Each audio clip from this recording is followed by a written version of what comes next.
Hey friends, if you wish to fix the touchpad on your Windows, then please watch this video. Now it's not very difficult.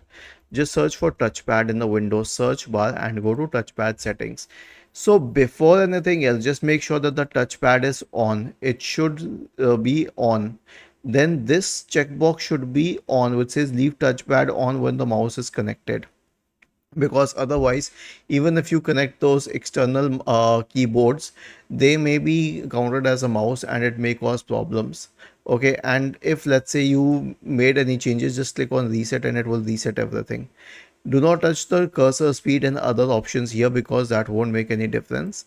And if this doesn't help, then straight away search for device manager in the Windows search bar and open device manager. Now under mice and other pointing devices, just right click and update all of them.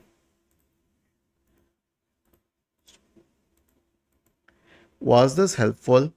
If yes, then please subscribe to the channel. If not, then let us know in the comment section of the video on how we could help you further. Thank you for watching this video and have a nice day.